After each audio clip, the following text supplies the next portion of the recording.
প্রিয় শিক্ষার্থীরা, কিশোরগঞ্জ সরকারি মহিলা কলেজের পক্ষ থেকে তোমাদের স্বাগত জানাচ্ছি। আমি আজকে উপস্থিত হয়েছি অনার্স চতুর্থ বর্ষের একটি ক্লাস নিয়ে। এই কোর্সের মূল শিরোনাম পাশ্চাত্য ধারা ও সাহিত্য সমালোচনা পদ্ধতি। এর আলোচ্য বিষয়ে আজকের যে অংশটা আমরা আলোচনা করব সেটা হচ্ছে সাহিত্যতত্ত্বের ধারা অংশ থেকে, এবং সাহিত্যতত্ত্বের ধারার মূল প্রথম আলোচ্য অংশ হচ্ছে আমাদের আজকে। এটা দিয়ে আমাদের এই অংশটার আলোচনার সূত্রপাত এই সাহিত্যতত্ত্বের ধারা দিয়ে। এখানে সাহিত্যতত্ত্বের ধারার মধ্যে অনেকগুলো মতবাদ আছে, সাহিত্যতত্ত্বের অনেকগুলো মতবাদ আছে। সেই মতবাদগুলোর মধ্যে থেকে আমরা আজকে প্রথম যে অংশটা নিউ ক্লাসিসিজমের এই আলোচনাটার শেষে আমরা মূলত যে জায়গাগুলো ফোকাস করব বা যে জায়গাগুলো তোমরা শিখতে পারবে, প্রথম হচ্ছে যে এর সংজ্ঞা বলতে পারবে এবং নিউ ক্লাসিসিজম সাহিত্যের বৈশিষ্ট্য বর্ণনা করতে পারবে, অর্থাৎ কোন কোন ধরনের বৈশিষ্ট্য থাকলে সেটাকে আমরা নিউ ক্লাসিসিজম সাহিত্য বলবো। দ্বিতীয়ত নিউ ক্লাসিসিজম সাহিত্যের স্বরূপ বর্ণনা করতে পারবো, কাছাকাছি দুটোই, বৈশিষ্ট্যটাই বেসিক্যালি স্বরূপ, অর্থাৎ একটা রূপ থাকলেই মূলত সেখান থেকে বৈশিষ্ট্যগুলো বের হয়ে আসে। যাই হোক, এই জায়গাটা অর্থাৎ এইটা খুবই গুরুত্বপূর্ণ সাহিত্যের একটা স্টুডেন্ট হিসাবে, কারণ সাহিত্য বিচারের ক্ষেত্রে তোমার সামনে যদি কোনো গ্রন্থ দিয়ে দেওয়া হয়, সেটা পাঠ করার পরে তুমি মূলত উপলব্ধি করতে পারবা যে আসলে এই সাহিত্যটাতে কোন জায়গাগুলো আলোকপাত করার চেষ্টা করা হয়েছে বা কোন মতবাদের আলোকে সাহিত্যটা লেখা হয়েছে। এই জায়গাটা খুবই গুরুত্বপূর্ণ এই জন্যে মূলত, কারণ আমরা যে সমস্ত জিনিস পাঠ করি প্রতিনিয়ত, এই জায়গাগুলো সম্পর্কে যদি আমাদের ক্লিয়ার ধারণা থাকে, তাহলে সেটা যে কোনো গ্রন্থ পাঠ করার পরে সেই সম্পর্কে আমাদের সুস্পষ্ট একটা মতামত আমরা ব্যক্ত করতে পারি। এই নিউ ক্লাসিসিজমের এটা সাহিত্যের ক্লাসিক সাহিত্যের পরিপূর্ণ একটা রূপ। ধ্রুপদীবাদ যখন এসেছিল, ক্লাসিক লিটারেচার, এই ক্লাসিক লিটারেচারের পরিপূর্ণ রূপ দেওয়ার ক্ষেত্রে, অর্থাৎ ক্লাসিক লিটারেচারের যে সমস্ত অপূর্ণ বৈশিষ্ট্য ছিল, সেই বৈশিষ্ট্যগুলোকে পূর্ণ করতেই মূলত এই নিউ ক্লাসিক সাহিত্যের সূত্রপাত বা এই সাহিত্যের সূচনা। এটা সময়কাল বেসিক্যালি এই জায়গাগুলো আমাদের ইংরেজি সাহিত্যের সাথে সবচেয়ে বেশি সম্পর্কযুক্ত বা সম্পৃক্ত। এই সময়কালটা হচ্ছে 1660 খ্রিস্টাব্দ থেকে 1780 খ্রিস্টাব্দ পর্যন্ত। আবার অনেকেই বলছেন এটা 1779 খ্রিস্টাব্দ পর্যন্ত। আসলে এক বছরের ডিফারেন্স, অর্থাৎ 1660 থেকে 1780 আর 1660 থেকে 1779 একই। এখানে কেউ কেউ আবার এটাকে টেনে নিয়ে 1798 খ্রিস্টাব্দ পর্যন্ত, অর্থাৎ ইংরেজি যে সাহিত্যিক উইলিয়াম ওয়ার্ডসওয়ার্থ, যাকে আমরা প্রকৃতি প্রেমিক বলে থাকি, এই উইলিয়াম ওয়ার্ডসওয়ার্থ এর সময়কালের সাথে তুলনা করা হয়, বা উইলিয়াম ওয়ার্ডসওয়ার্থের সময়কালকেও এই নিউ ক্লাসিক সাহিত্যের অন্তর্ভুক্ত হিসেবে বিবেচনা করা যায়। তাহলে সেই হিসাবে আমরা বলতে পারি যে এই সাহিত্যের সময়কালটা আমাদের 1760 থেকে 1660 থেকে 1700, কেউ কেউ বলছেন 80, কেউ কেউ বলছেন 79, দুটো খুব কাছাকাছি, অথবা 1798 খ্রিস্টাব্দ পর্যন্ত। তাহলে এই যে সময়কালটা 100 বছরেরও বেশি, এই সময় রচিত সাহিত্যগুলোকে মূলত নিউ ক্লাসিক সাহিত্য বলা হচ্ছে বা নিউ ক্লাসিক সাহিত্য হিসেবে বিবেচনা করা হচ্ছে। এখানে উইলিয়াম ওয়ার্ডসওয়ার্থ, কোলরিজ, কোলরিজের যে লিরিক্যাল ব্যালাডস, এই সময়টাকেই মূলত বলা হচ্ছে। আবার অন্যভাবে যদি আমরা ধরি, তাহলে নাট্যকার ড্রাইডেন যে আছে, এর নাট্য রচনার সময়কাল থেকে জনসনের মৃত্যু পর্যন্ত এই নিউ ক্লাসিসিজমের যুগ, অর্থাৎ নাট্যকার ড্রাইডেন তার সময় থেকে নিয়ে জনসনের যে সময়কাল ছিল সেই সময়কাল পর্যন্ত। বেসিক্যালি আমি আগেই বলেছি যে এটা আমাদের ইংরেজি সাহিত্যের সাথে সম্পর্কযুক্ত। এই লিটারেচারের যে অংশটা আমরা এখন পড়ব, তার এই সাহিত্যতত্ত্বের ধারা, এই অংশটা ভালো মতো বোঝার জন্য আমাদের ইংরেজি লিটারেচারের, অর্থাৎ বাংলা সাহিত্যের যে যুগবিভাগ আছে, আমরা ভাগ করি কোন কোন ভাবে: প্রাচীন যুগ, মধ্যযুগ, আধুনিক যুগ। ইংরেজি সাহিত্যেরও তদ্রূপ এরকম একটা যুগবিভাগ আছে, এবং আমাদের যে যুগবিভাগ, ইংরেজি সাহিত্যের যুগবিভাগের সাথে বেশ কিছু জায়গায় মিল আছে, কিন্তু আমাদের যে মধ্যযুগ, ইংরেজি সাহিত্যের মধ্যযুগকে অনেকগুলো ভাগে ভাগ করা হয়েছে। অর্থাৎ এই সময়টা কিন্তু আমাদেরও মধ্যযুগের সময়কাল, কারণ আমাদের বাংলা সাহিত্যের মধ্যযুগ হচ্ছে 1200 খ্রিস্টাব্দ থেকে বা 1201 থেকে 1800 খ্রিস্টাব্দ পর্যন্ত। এখন খেয়াল করো যে এটা কিন্তু 1798, তার মানে 1800 কাছাকাছি, আর এইখানে এটা 400 বছর পরে। অর্থাৎ এই যে জায়গাটা আমাদের লিটারেচারের সাথে ইংরেজি লিটারেচারের তফাৎটা, এখানে তাদের অনেকগুলো উপবিভাগ আছে, যদিও মূল ভাগটা ওদেরও মধ্যযুগ 1200 থেকে 1800 খ্রিস্টাব্দ। এখানে এই জায়গাটার সাথে আমাদের একটা ধারণা থাকা লাগবে, এবং যদি সম্ভব হয় তাহলে ইংরেজি লিটারেচারের যে যুগ বিভাগের যে অংশটা আছে ওই অংশটা সম্পর্কে একটা ধারণা রাখা জরুরি। তাহলে হবে কি যে ওই সময়ে কোন কোন সময় থেকে কোন কোন সাহিত্যিকরা ইংরেজিতে ছিলেন সেই জায়গাটাকে মূলত আমাদের বেস হিসাবে ধরতে হবে বা আমাদেরকে যেতে হবে সেখানে। এখন নিউক্লিয়াসিজম যুগের শিক্ষিত মানুষদের কাছে মানে হৃদয়াবেগের যে বুদ্ধিবৃত্তির চর্চা বা যুক্তিতর্ক, বিচার বিশ্লেষণ এবং ধীশক্তির বস্তুনিষ্ঠ ব্যবহার গুরুত্বপূর্ণ বলে বিবেচিত হয়। অর্থাৎ আমরা দেখছি যে আমাদের মধ্যযুগের বাংলা সাহিত্য যে আছে, রোমান্টিক প্রণবখান জাতীয় যে সাহিত্য বা বৈষ্ণব পদাবলী ধরনের যে সাহিত্য, যদিও বৈষ্ণব পদাবলীতে ধর্মতত্ত্বের কথা বলা আছে, কিন্তু ধর্মতত্ত্বের পাশাপাশিও সেখানে কিন্তু আবেগেরও কিছু চিত্র কিন্তু আছে। মানুষের প্রণয়, হৃদয়াবেগ, এই ধরনের কিছু চিত্র কিন্তু সেখানে আছে। ফলে বলছে যে এই যে আমাদের যে হৃদয়ের যে আবেগ, বলছে যে এই আবেগ অনুভূতি অপেক্ষা বুদ্ধি ভিত্তিক, অর্থাৎ আমরা কোনো কিছু বিচার করার সময় অবশ্যই সেটার যৌক্তিক বিশ্লেষণ করব, অর্থাৎ যুক্তি তর্ক দিয়ে আমরা সেটা সিদ্ধান্তে উপস্থিত হব, সেই রকম একটা জায়গা। আর বলছে কি যে হালকা হৃদয়বৃত্তির ভাবাবেগ সূত্রপাত হয় 1660 খ্রিস্টাব্দে ইংল্যান্ডের রাজতন্ত্রের পুনর্বাসনের পর থেকে, যদিও এই প্রবণতার চরম বিকাশ এবং উৎকর্ষ সাধন হয় অষ্টাদশ শতকের প্রথম ভাগে কয়েকজন শক্তিশালী লেখকের রচনায়।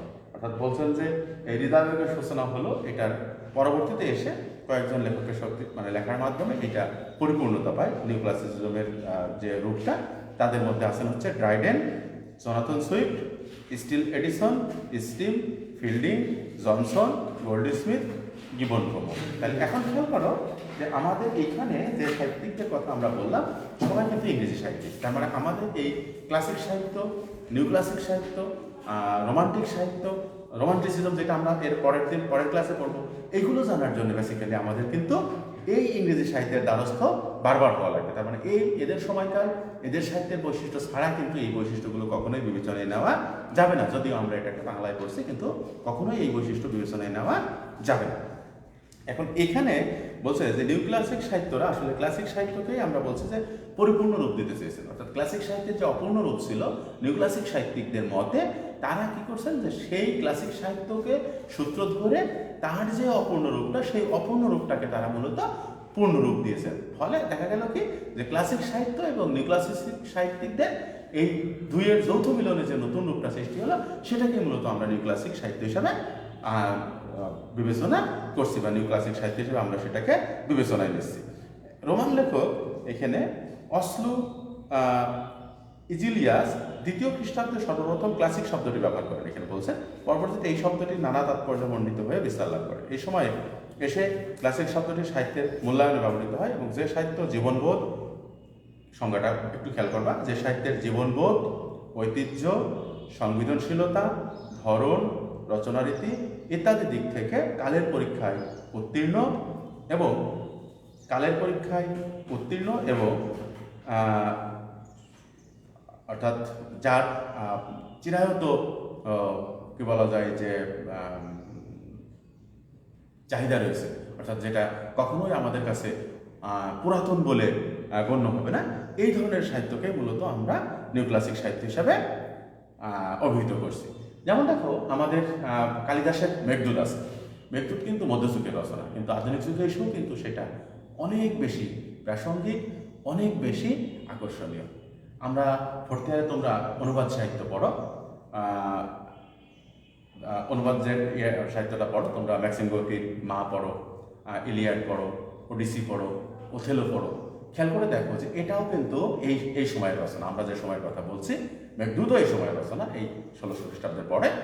ফলে দেখো যে এতদিন পরেও এই যে সাহিত্যটা আমরা এখনো পড়ি, ইলিয়াড, ওডিসি, তোমার ওথেলো, ম্যাকবেথ, আমরা যেটাই পড়ি না কেন, অথবা মেঘদূত বাংলা সাহিত্যের যদি আমরা সংস্কৃত সাহিত্যে যদিও এই জায়গাগুলোতে যদি আমরা এখনও পড়ি তাহলে দেখা যাবে কি যে ওর সেই সৃষ্টিলগ্নে যে কি বলা যায় যে গ্রহণযোগ্যতা ছিল এখনও কিন্তু সেই ধরনের গ্রহণযোগ্যতায় আছে। তার মানে এটা 500-600 বছরের পুরাতন হয়েও মানুষের কাছে কিন্তু কখনোই পুরাতন হিসাবে দেখা দেয় না, কারণ এটা সবসময় নতুন।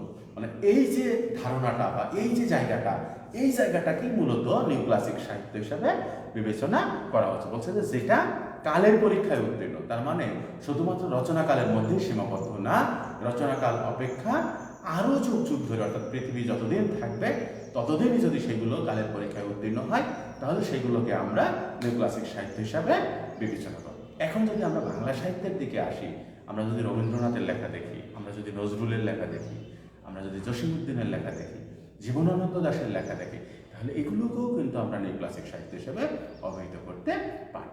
কারণ এই লেখাগুলোও কিন্তু 100-150 বছর 200 বছর হয়ে গেলেও, 100 বছর 150 বছর হয়ে গেলেও কিন্তু এদেরও কিন্তু কোনো রকমই গ্রহণযোগ্যতা কমেনি।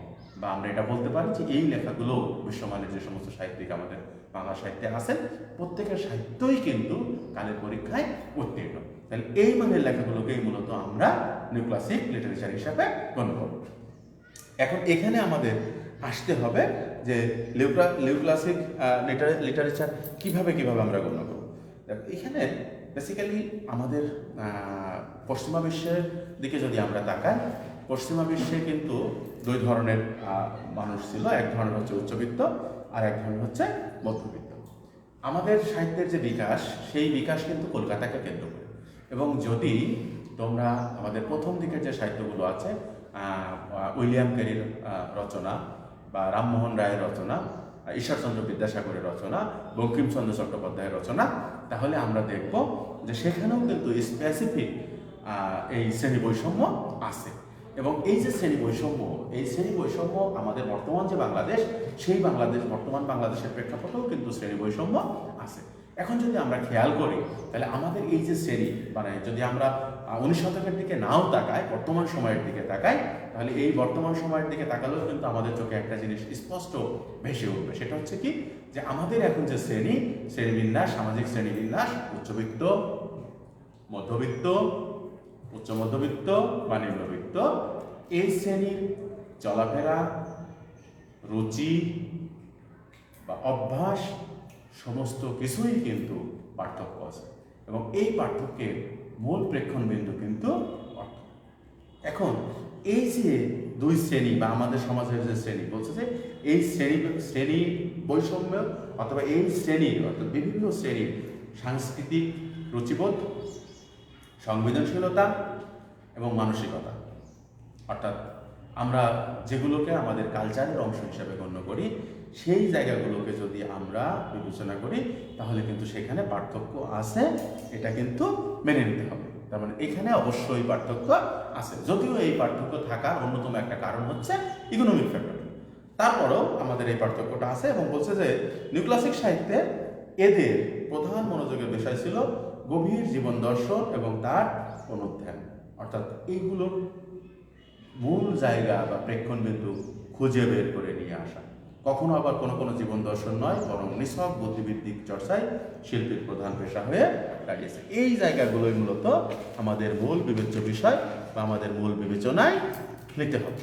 এখন এখানে দেখো যে নিউ ক্লাসিক সাহিত্যের যে বৈশিষ্ট্য বা মূল কথা, সেগুলো একটু বলি যে কোন কোন জায়গাগুলোকে দেখবো। প্রথম বৈশিষ্ট্য হচ্ছে, উদ্দেশ্য হচ্ছে সৌন্দর্য সৃষ্টি। সাহিত্যের মূল উদ্দেশ্য হচ্ছে সৌন্দর্য সৃষ্টি। এইটা বঙ্কিমচন্দ্র বলেছেন, প্রমোদ চৌধুরীও বলেছেন। তার মানে বঙ্কিমচন্দ্রের সময়সীমা কিন্তু 19 শতকের শেষ ভাগে, অর্থাৎ 1800, বঙ্কিমচন্দ্র জন্ম হচ্ছে 1824, মৃত্যু হচ্ছে 1894, আর প্রমোদ চৌধুরীর জন্ম হচ্ছে 1968। তাহলে খেয়াল করো, প্রমোদ চৌধুরীর সাহিত্যের খেলা, বই পড়া, যে সমস্ত জায়গায় আমরা গদ্য গ্রন্থগুলো আসছে 1912 সালের পর, 1912 সালের পরে। তার মানে হচ্ছে তোমার 1868, আর বঙ্কিমের সময়কাল হচ্ছে 1894, বঙ্কিমের শেষ সময়কাল। তার মানে প্রমোদ চৌধুরী বঙ্কিমের শেষের পরে। বঙ্কিমচন্দ্র চট্টোপাধ্যায় বলছে যে সাহিত্যের মূল উদ্দেশ্য হচ্ছে বা লেখকের মূল উদ্দেশ্য হচ্ছে সৌন্দর্য সৃষ্টি, অপরকে আনন্দ দেওয়া। বলছে যে যদি অন্যকে মনোরঞ্জন করার চেষ্টায় সাহিত্য রচিত হয়, তাহলে সেই সাহিত্যের মান ক্ষুণ্ণ হয়। প্রমোদ চৌধুরীও ঠিক তদ্রূপ বলছেন যে সাহিত্য কারো মনোরঞ্জনের উদ্দেশ্যে রচিত হয় না। তার মানে মূল উদ্দেশ্যটা কি, যে সাহিত্যের মূল উদ্দেশ্য হচ্ছে সৌন্দর্য সৃষ্টি। এখন এই সৌন্দর্য সৃষ্টি যদি হয় তাহলে কি পরের ধাপে বলছেন নিউক্লাসিক সাহিত্যিকরা যে নিছক সৌন্দর্য সৃষ্টি নয়, সাহিত্যের উপযোগিতাও থাকতে হবে। এখন দেখো উপযোগিতাটা কি? উপযোগিতা হচ্ছে যে সাহিত্য কালের পরীক্ষায় উত্তীর্ণ, অর্থাৎ যেটা তোমার ক্ষুধা মেটায়, তোমার রুচিবোধ বিকাশে সহায়তা করে, তোমার মানসিকতার পরিবর্তন করে, তোমার জ্ঞান বুদ্ধির প্রসার ঘটায়, তোমার বিবেক নৈতিকতার প্রসার ঘটায়। তাহলে এই জায়গাগুলো যদি কোনো সাহিত্যে না থাকে তাহলে সেটাকে কিন্তু আমরা কখনোই শ্রেষ্ঠ সাহিত্য বলতে পারবো না। তার মানে একটা সাহিত্য সৌন্দর্য এবং আনন্দের পাশাপাশি ব্যক্তি জীবন বা সমাজ জীবনে যেন পরিবর্তনে সক্ষম হয়, সেই জায়গাটাও সাহিত্যিককে খেয়াল রাখতে হবে। 3 নম্বর হচ্ছে যে সাহিত্যের কাজ হবে আনন্দ ও শিক্ষাদান। তার মানে খেলাস্থলে শিক্ষাদান, যেটা প্রমোদ চৌধুরী বলে গেছে, সাহিত্যের কাজ হবে খেলাস্থলে শিক্ষাদান। তার মানে তুমি পড়বে, সেখান থেকে আনন্দ পাবে, পাশাপাশি সেখান থেকে তুমি শিক্ষাও গ্রহণ করবে। তাহলে সাহিত্য পড়ে যদি তুমি আনন্দ না পাও, অথবা আনন্দ পেলে সেখান থেকে যদি কোনো শিক্ষা না পাও, সেই সাহিত্যের কিন্তু কোনো মূল্য নেই। তার মানে শুধু আনন্দ হলে সেটা ক্ষণিকের আনন্দ হবে, শিক্ষা যদি হয় তাহলে সেটা হবে লংজিভিটি, একটা অর্থাৎ একটা সময় সাপেক্ষ বিষয় হয়ে দাঁড়াবে। অর্থাৎ সেটা একটা নির্দিষ্ট সময়ের পরেও সেটা তোমার কাছে দিবে, কারণ আনন্দ হয়তো বেশিক্ষণ স্থায়ী হয় না, কিন্তু শিক্ষা যুগ যুগ ধরে তোমার অন্তরে স্থায়ী হয় বা স্থায়ী হবে। সাহিত্যের আঙ্গিক, প্রকাশ, প্রকরণ, সাজসজ্জাও গুরুত্বপূর্ণ। সাহিত্যের আঙ্গিক তার মানে গঠন কাঠামো, প্রকাশ অর্থাৎ লেখকের প্রকাশ ভঙ্গি, তিনি কিভাবে সেটাকে প্রকাশ করবেন, প্রকরণ কোন বিষয়টা সেখানে মেনটেন করা হয়েছে, এখানে যে বিভিন্ন ধারার কথা বলবো আমরা সেটা। তারপর বলছে সাজসজ্জা, যেটাকে অলঙ্কার বলছে, উপমা, চিত্রকল্প। তার মানে ভালো সাহিত্যিক হতে হলে এই জায়গাগুলো থাকতে হবে। বঙ্কিমচন্দ্রের বাংলার নব্য লেখকদিগের প্রতি নিবেদন, যদি এই প্রবন্ধটা পড়ো তাহলে এই নিউ ক্লাসিকের যে মূল বৈশিষ্ট্য, এই বৈশিষ্ট্যগুলো কিন্তু সব ওখানে খুঁজে পাবে। ওখানে সব সূত্র দেওয়া আছে, 12টা সূত্রাকারে বঙ্কিমচন্দ্র এই প্রবন্ধটা রচনা করেছেন, সেখানে এই জায়গাগুলো আছে। সেটা দেখলে আরও বেশি ক্লিয়ার হবে। এখানে কি বলছেন যে সাহিত্যের ভাষা হবে মহৎ, উন্নত ভাষা পরিশীলনের মাধ্যমে মানুষের চিত্তে উৎকর্ষতা সৃষ্টি করে। সাহিত্যের ভাষা সবসময় উন্নত, পরিশোধিত এবং পরিচর্যাপূর্ণ। বঙ্কিমচন্দ্র বলছেন যে একটা লেখার পরেই ছাপানো উচিত, সেটা দীর্ঘদিন রেখে দেওয়া উচিত এবং বারবার পড়া উচিত। তাহলে কি হবে, যে একটা লেখার পরে যখন তুমি বারবার পড়বে তখন হয়তো অনেক ভাষা পরিবর্তন হয়ে যাবে, হয়তো একটু প্রেক্ষাপটও চেঞ্জ হয়ে যেতে পারে। তার মানে আরও উন্নত পরিশোধিত আকারে সেটা প্রকাশ করতে সক্ষম হবে। কিন্তু লেখার পর যদি আমরা সেটা ছাপিয়ে ফেলি, সেটা কিন্তু আর পরিবর্তন করা সম্ভব হয় না, বা সেটা আর হয়তো তখন আমাদের পড়াও সম্ভব হয় না। তো এই যে জায়গাটা, এই যে পরিচর্যার যে জায়গাটা, এই পরিচর্যাও আমাদেরকে করতে হবে বা মাথায় রাখতে হবে। আমরা নিউক্লাসিক সাহিত্যিকরা হোরেসের এই সাহিত্য তত্ত্ব ভালোভাবেই আত্মস্থ করেছেন এবং সেই অনুসারে নিউক্লাসিক সাহিত্যিকরা রচনা করেছেন তাদের শিল্পকর্ম। অর্থাৎ হোরেস এখানে মূলত একটা বিশেষ ভূমিকা পালন করেছে। এখন দেখো এর যে বৈশিষ্ট্য বা স্রোত, আমরা সেই জায়গাটাও একটু দেখব। প্রথম বলছে যে নিউক্লাসিকরা মূলত অ্যারিস্টটলের পয়েটিক্স এবং হোরেসের আর্টস পয়েটিকা নতুনভাবে আলোচনা করেছে। অর্থাৎ অ্যারিস্টটল পয়েটিক্সে এবং হোরেস আর্টস পয়েটিকে যে সমস্ত কথাবার্তা বলেছেন, সেখানে তারা নতুনভাবে সেগুলোকে আলোচনা করেছেন। হোরেসের কাব্য নির্মাণ কৌশলকে এই যুগে বেশি করে অনুসরণ করা, কাব্যকে শাসন করেছেন। স্টিল এডিসন সাংবাদিকতা ও রসাত্মক রচনায় সুনাম অর্জন করেছেন। তেমনি পরবর্তীকালে স্যামুয়েল জনসন পাণ্ডিত্য ও বাকচাতুর্য জীবনী রচনায় প্রতিভার চিহ্ন রেখেছেন। এখানে দেখো যে সমস্ত সাহিত্যিকদের কথা বললাম সবই বিদেশি সাহিত্যিক। আমরা যদি বাংলা সাহিত্যের দিকে তাকাই, আমাদের সৈয়দ মুস্তফা আলীর সাহিত্য যদি আমরা পড়ি, অত্যন্ত রসপূর্ণ একটা লেখা মুস্তফা আলীর সাহিত্য।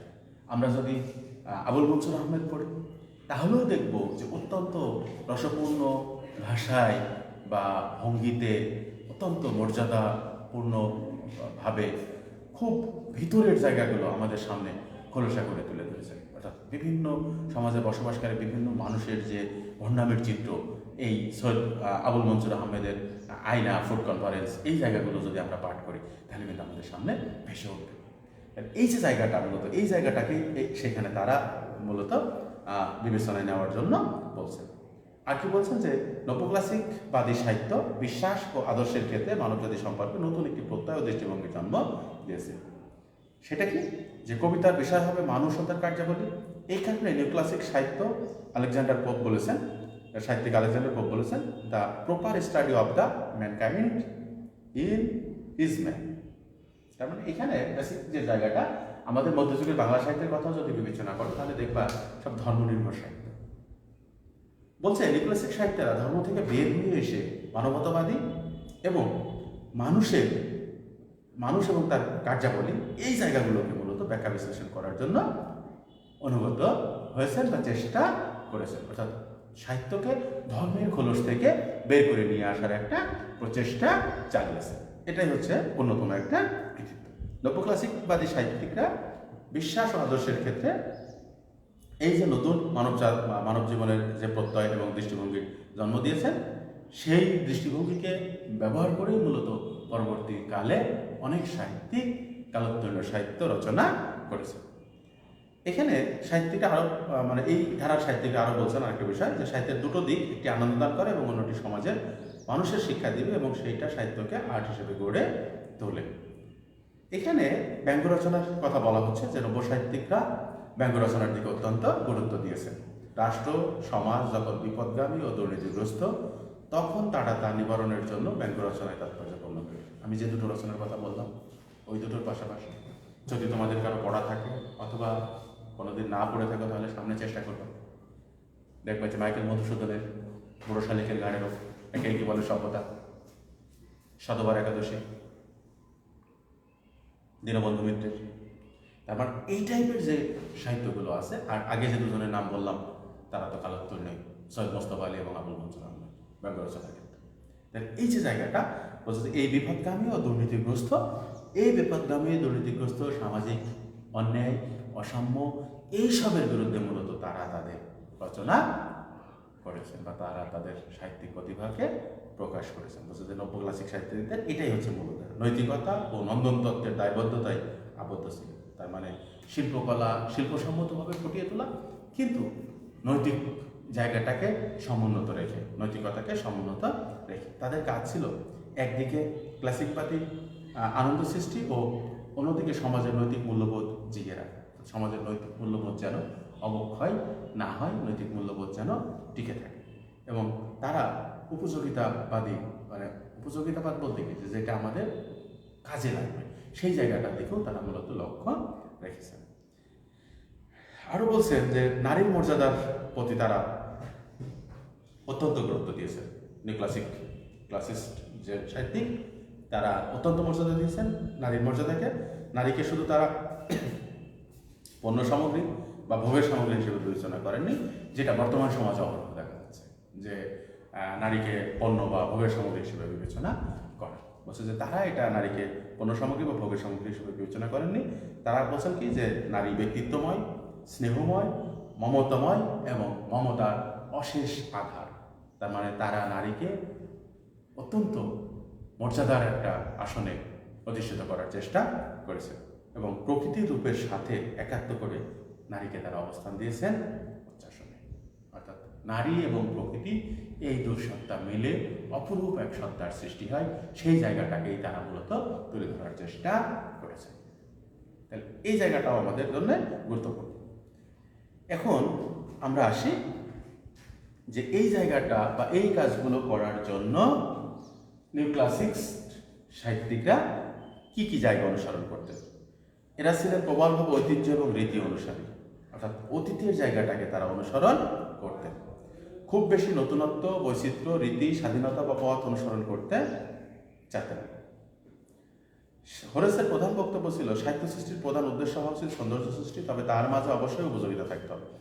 যে কবি সৌন্দর্য ও উপযোগিতাকে এক করতে পেরেছেন, তিনিই সবচেয়ে বেশি অমর্যাদাবান ও সার্থক। যেন যেন সাহিত্য নয়, ছন্দ, ভাষা, শব্দ, অলঙ্কার, রস ইত্যাদি সঠিকভাবে ব্যবহার করতে হবে।